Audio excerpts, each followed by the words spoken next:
Alright, today's gonna be arms with a focus on biceps and a little bit of side delt, maybe some abs. I've been watching some nice videos on working on the concentric versus the eccentric of bicep curls, and so I'm gonna really focus today on trying to not only, do decent form. It doesn't have to be perfect, but at the end to just kind of, crank it out, push it as hard as I can. You know what I mean? I'm going to obviously still be pushing to failure, but I'm going to try and think of the cues that I need to during curls. And in terms of triceps, they've never been a real favorite of mine, but I'm probably just going to try and kind of focus on keeping my elbows tucked and just pushing as hard as I can. I've seen a lot of people that like to popularize these really fancy exercises, you know what I mean? And I'm talking like, we set it up to where, one of those leg attachments on your arm, you put your arm behind your shoulder and you extend out, and I see that and I'm like, well, yeah, it could work in theory, but why not just do regular overhead extensions? Why? It's like an old saying, why use a $5 word on a $1 concept? It's like, why use a $5 exercise when the $1 exercise does you just fine? You know what I mean? There is something to be said about, certain exercises. Like I watched a Jeff Nipper video and he talked about, preacher curls really stretching out at the bottom of that, on the bottom of the bench, so that way you can actually get that stretch at the bottom and have tension on it. That makes sense, but some of this, it's like, why are you doing it? I might, for side delts, I might switch up, go behind the back and front. That's just how I'm feeling, It's not like, little changes like that are fine, but when you're doing all that, it's just a little too much. Why do it? So just gonna lift hard, do my best, and we'll see how I do today.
Coming back from really good arm work, as well as some abs, I've made up a little forearm ground and got in some extra cardio. I mean, today I was feeling really good. Was the weight increased? No, not really. Was it maintained? Yeah, solidly, not great.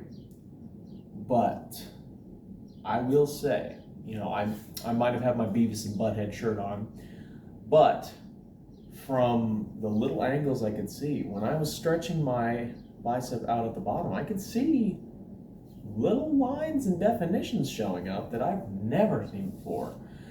And so that just tells me the cut is working. You know what I mean? I already knew it was, but to be able to see it in action, that's cool. And then, you go pose down. I felt good. I mean, I'll say this, I was flat. I was very, very flat. But I mean, I'm seeing little indentations, little things here and there that I haven't seen before, especially after I pumped up my abs just a little bit. Abs are made in the kitchen. They're revealed in the kitchen. Made in the gym, revealed in the kitchen. I think people nowadays, they don't do their cardio. which I don't agree with. And they don't train abs as much as they should. You know what I mean? It's like you want defined abs, you want bigger abs, you want them to pop more, you got to train them. It's not just about, dieting down. And so I like to work them in whenever I can. Today was just a day where I was like, you know what? I'm going to really put a little focus on it because I have a little extra time.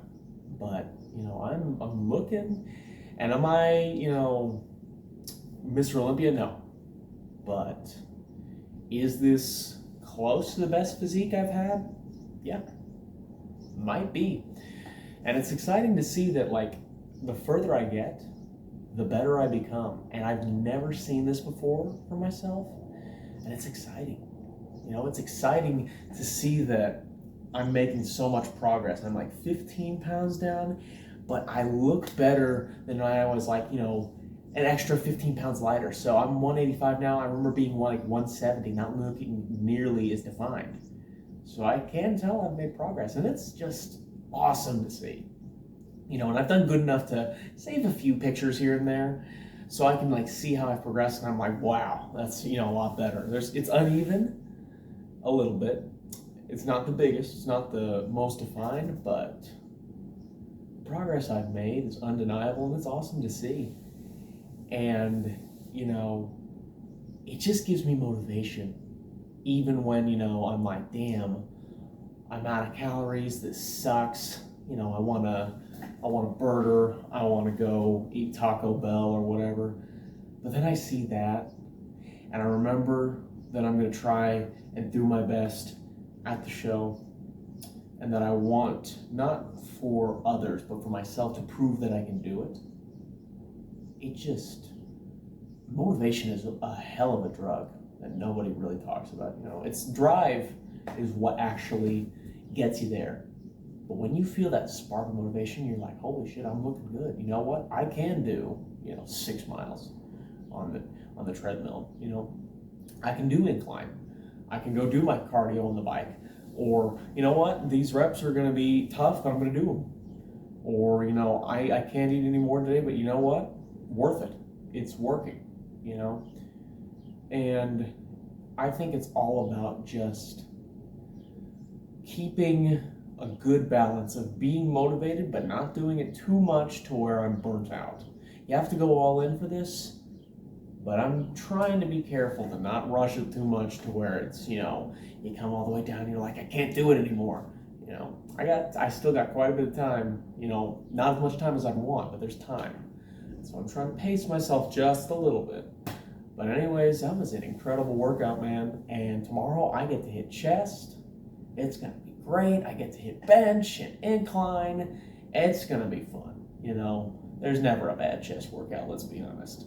So I'm going to go finish some more cardio tonight, and I will see you guys tomorrow for chest, and I hope you guys have a wonderful rest of your day.